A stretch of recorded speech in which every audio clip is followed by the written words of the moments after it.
Welcome to today's Triple Z. The Triple Z podcast is a daily program that you can use to help you fall asleep each night. Just turn down the volume, lay back, relax, and enjoy as you fall asleep. The Last of the Mohicans is a historical novel by James Fenimore Cooper, first published in 1826. It is the second book of the Leatherstocking Tales pentalogy and the best known. The story is set in 1757 during the French and Indian War, the 7 Years' War, when France and Great Britain battle for control of North America.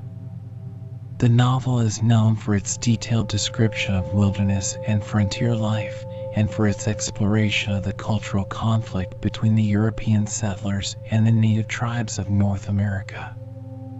It also features themes of heroism, love, and tragedy, and a moving exploration of the eventual fate of the native tribes. If you enjoy our program, please be sure to write us a review on your podcast platform and share us with a friend. You both might sleep just a little better at night. Our website is Triple Z, that's 3zs.media. You can also like and share our content on Facebook or our Instagram account ZZZ Media Podcast. Music for today's episode was provided by the Sleep Channel on Spotify. Chapter 1. Mine ear is open, and my heart prepared. The worst is worldly loss thou canst unfold. Say, is my kingdom lost?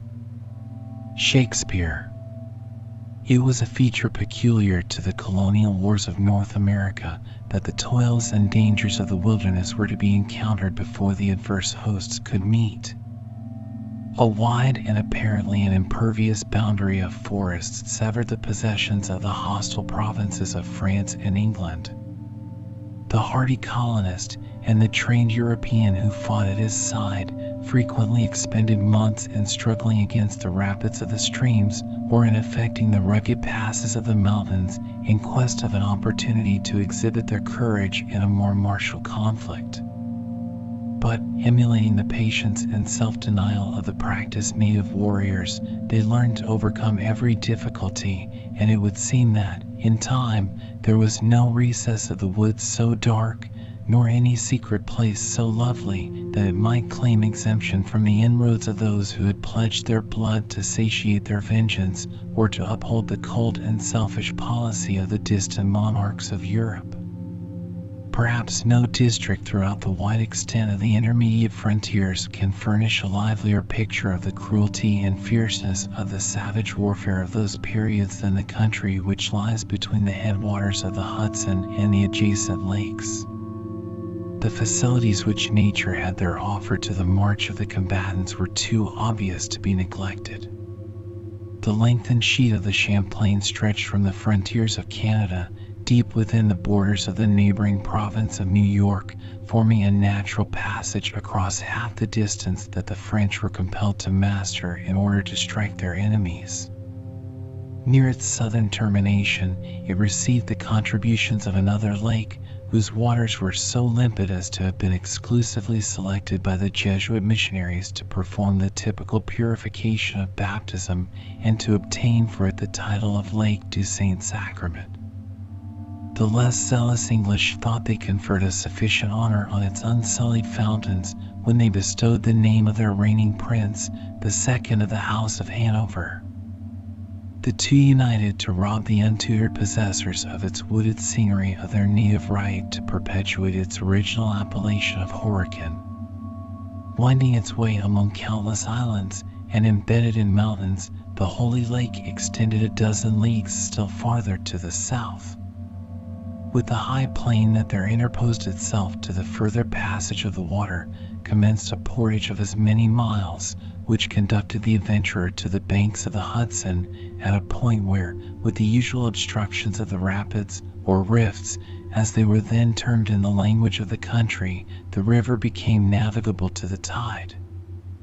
While, in the pursuit of their daring plans of annoyance, The restless enterprise of the French even attempted the distant and difficult gorges of the Allegheny. It may easily be imagined that their proverbial acuteness would not overlook the natural advantages of the district we have just described. It became, emphatically, the bloody arena in which most of the battles for the mastery of the colonies were contested. Forts were erected at the different points that commanded the facilities of the route, and were taken and retaken, razed and rebuilt, as victory alighted on the hostile banners. While the husbandmen shrank back from the dangerous passes within the safer boundaries of the more ancient settlements, armies larger than those that had often disposed of the scepters of the mother countries were seen to bury themselves in these forests, whence they rarely returned but in skeleton bands that were haggard of care or dejected by defeat. Though the arts of peace were unknown to this fatal region, its forests were alive with men, its shades and glens rang with the sounds of martial music, and the echoes of its mountains threw back the laugh, or repeated the wanton cry, of many a gallant and reckless youth, as he hurried by them in the noontide of his spirits to slumber in a long night of forgetfulness. It was in this scene of strife and bloodshed that the incidents we shall attempt to relate occurred during the third year of the war which England and France last waged for the possession of a country that neither was destined to retain. The imbecility of her military leaders abroad, and the fatal want of energy in her councils at home, had lowered the character of Great Britain from the proud elevation on which it had been placed by the talents and enterprise of her former warriors and statesmen. No longer dreaded by her enemies, her servants were fast losing the confidence of self-respect. In this mortifying abasement, the colonists, though innocent of her imbecility and too humble to be the agents of her blunders, were but the natural participators. They had recently seen a chosen army from that country, which, reverencing as a mother, they had blindly believed invincible, an army led by a chief who had been selected from a crowd of trained warriors for his rare military endowments, disgracefully routed by a handful of French and Indians, and only saved from annihilation by the coolness and spirit of a Virginian boy whose riper fame has since diffused itself, with the steady influence of moral truth, to the uttermost confines of Christendom. A wide frontier had been laid naked by this unexpected disaster, and more substantial evils were preceded by 1,000 fanciful and imaginary dangers. The alarmed colonists believed that the yells of the savages mingled with every fitful gust of wind that issued from the interminable forests of the West. The terrific character of their merciless enemies increased immeasurably the natural horrors of warfare. Numberless recent massacres were still vivid in their recollections, nor was there any ear in the provinces so deaf as not to have drunk in with avidity the narrative of some fearful tale of midnight murder, in which the natives of the forests were the principal and barbarous actors. As the credulous and excited traveler related the hazardous chances of the wilderness, the blood of the timid curdled with terror, and mothers cast anxious glances even at those children which slumbered within the security of the largest towns. In short, the magnifying influence of fear began to set at naught the calculations of reason, and to render those who should have remembered their manhood the slaves of the basest of passions.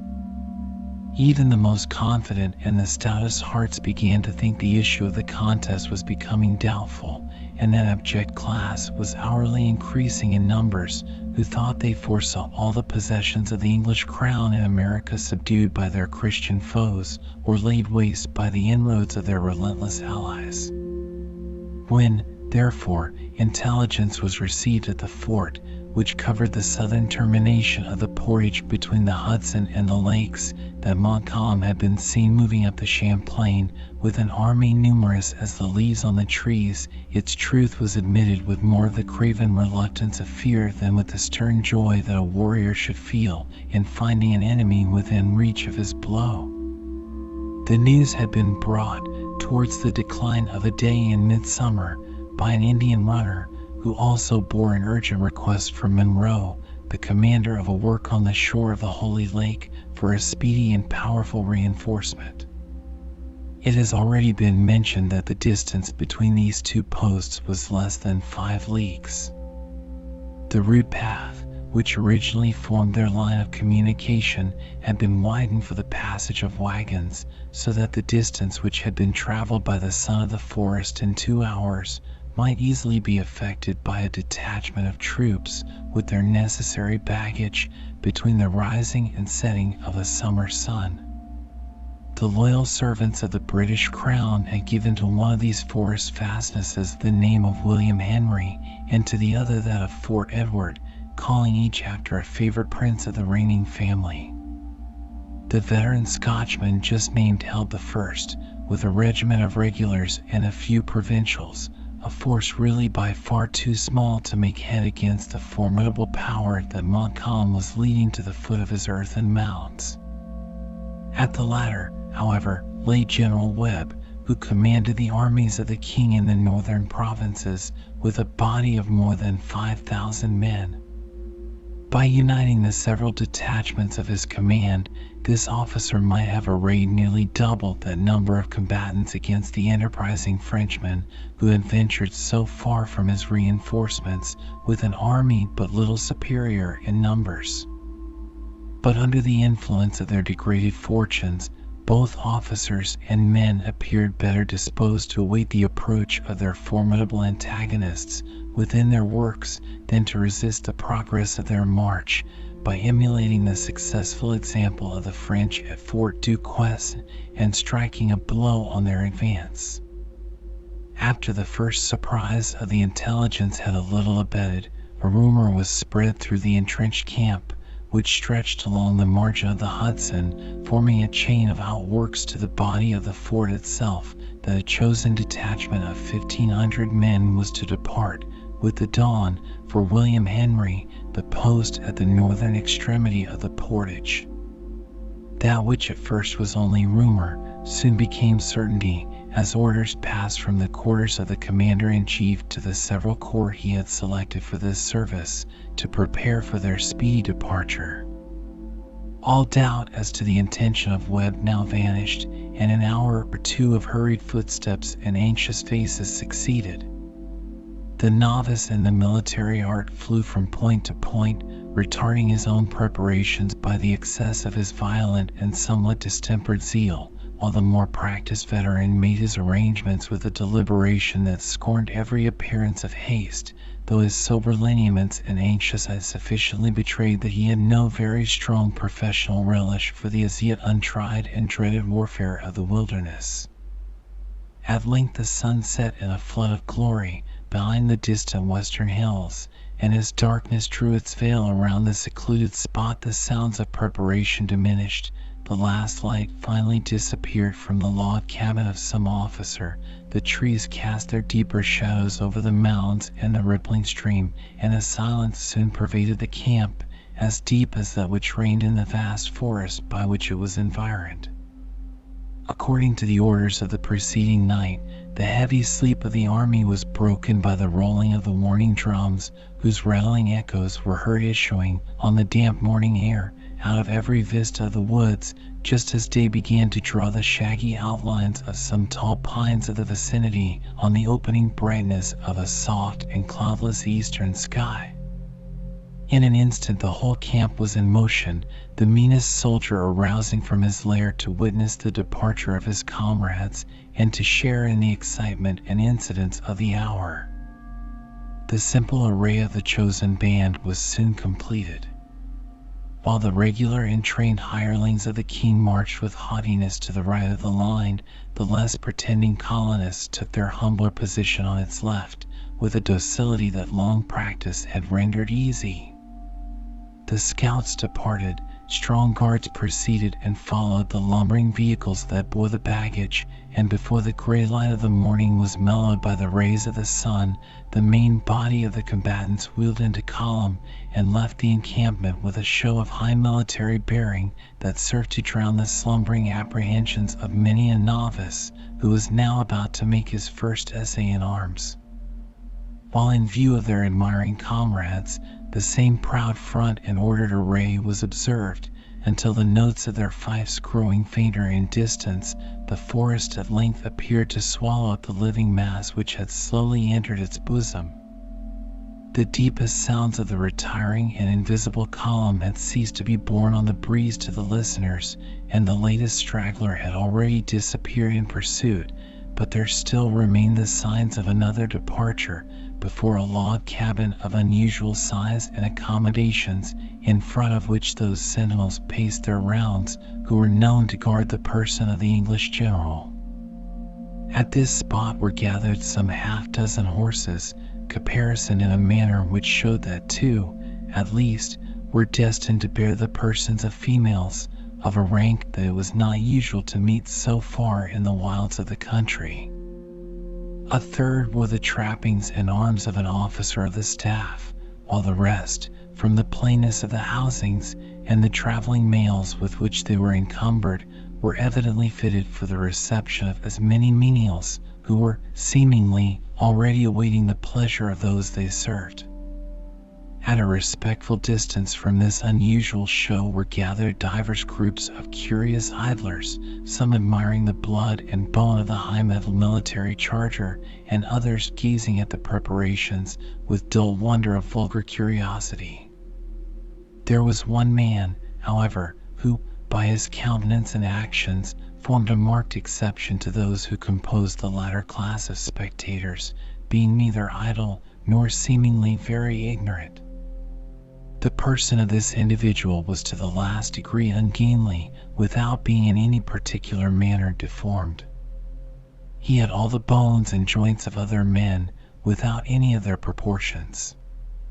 Erect, his stature surpassed that of his fellows. Seated, he appeared reduced within the ordinary limits of the race.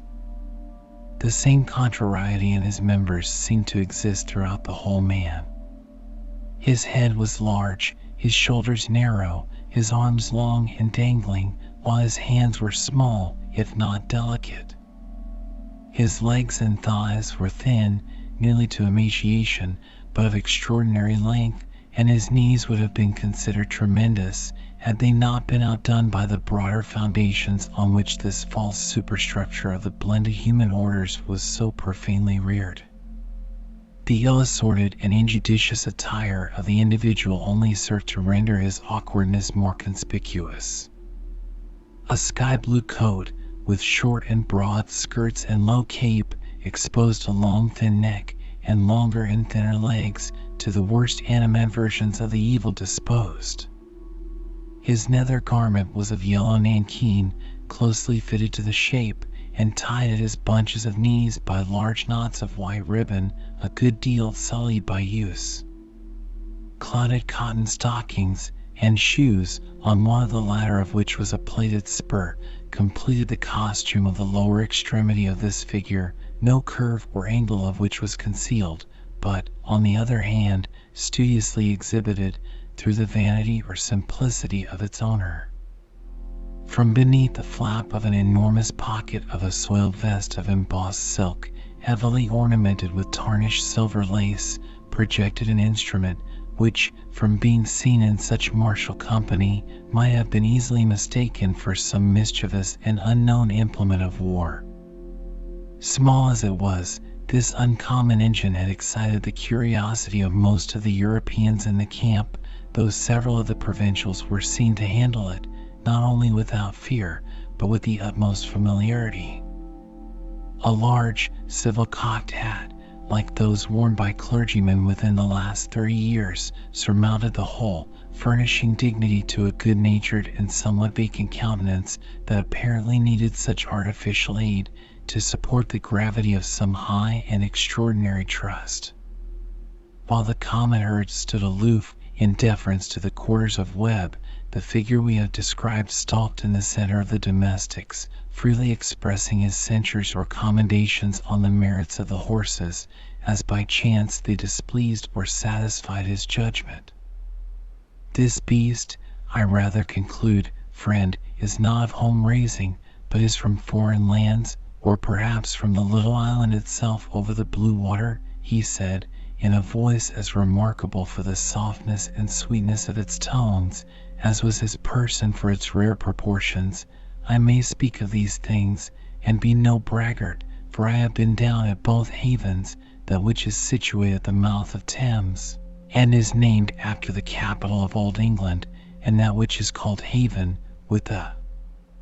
addition of the word new, and have seen the snows and brigantines collecting their droves, like the gathering to the ark, being outward bound to the island of Jamaica, for the purpose of barter and traffic in four-footed animals. But never before have I beheld a beast which verified the true scripture warhorse like this. He paweth in the valley, and rejoiceth in his strength. He goeth on to meet the armed men. He saith among the trumpets, Ha, ha, and he smelleth the battle afar off, the thunder of the captains, and the shouting. It would seem that the stock of the horse of Israel has descended to our own time, would it not, friend?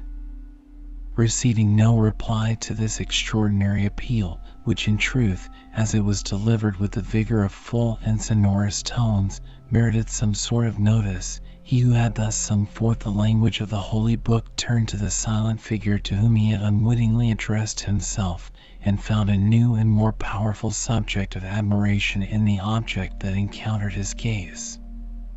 His eyes fell on the still, upright, and rigid form of the Indian runner who had borne to the camp the unwelcome tidings of the preceding evening. Although in a state of perfect repose, and apparently disregarding, with characteristic stoicism, the excitement and bustle around him, there was a sullen fierceness mingled with the quiet of the savage that was likely to arrest the attention of much more experienced eyes than those which now scanned him in unconcealed amazement. The native bore both the tomahawk and knife of his tribe, and yet his appearance was not altogether that of a warrior. On the contrary, there was an air of neglect about his person, like that which might have proceeded from great and recent exertion, which he had not yet found leisure to repair.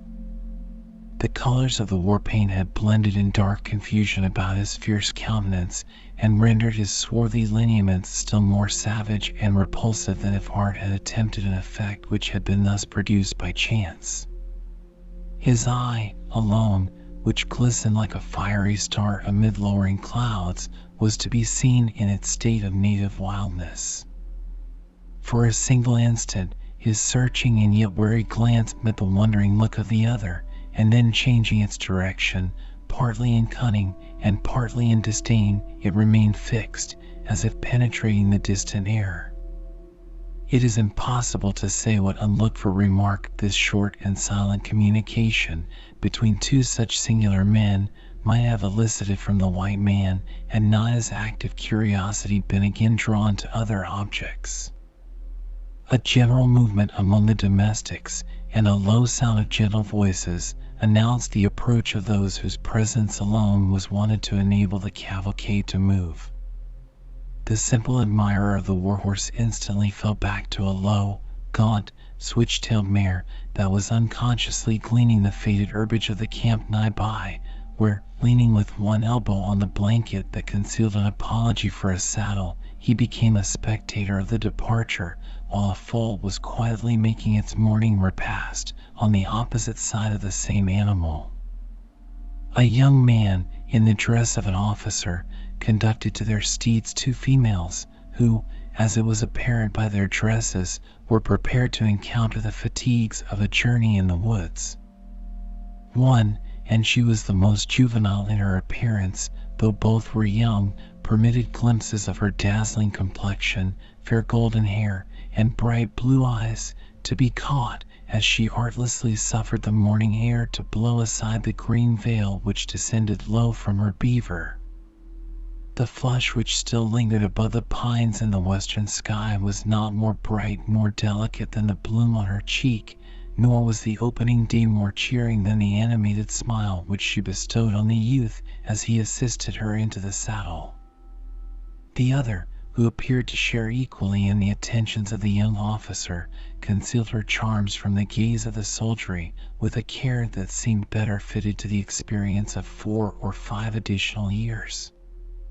It could be seen, however, that her person, though molded with the same exquisite proportions, of which none of the graces were lost by the traveling dress she wore, was rather fuller and more mature than that of her companion. No sooner were these females seated than their attendants sprang lightly into the saddle of the war-horse, when the whole three bowed to Webb, who, in courtesy, awaited their parting on the threshold of his cabin, and turning their horses' heads, they proceeded at a slow amble, followed by their train, towards the northern entrance of the encampment. As they traversed that short distance, not a voice was heard amongst them, but a slight exclamation proceeded from the younger of the females, as the Indian runner glided by her unexpectedly and led the way along the military road in her front. Though this sudden and startling movement of the Indian produced no sound from the other, in the surprise her veil also was allowed to open its folds, and betrayed an indescribable look of pity, admiration, and horror, as her dark eye followed the easy motions of the savage. The tresses of this lady were shining and black, like the plumage of the raven. Her complexion was not brown, but it rather appeared charged with the color of the rich blood that seemed ready to burst its bounds. And yet there was neither coarseness nor want of shadowing in a countenance that was exquisitely regular and dignified and surpassingly beautiful. She smiled, as if in pity at her own momentary forgetfulness, discovering by the act a row of teeth that would have shamed the purest ivory, when, replacing the veil, she bowed her face, and rode in silence like one whose thoughts were abstracted from the scene around her.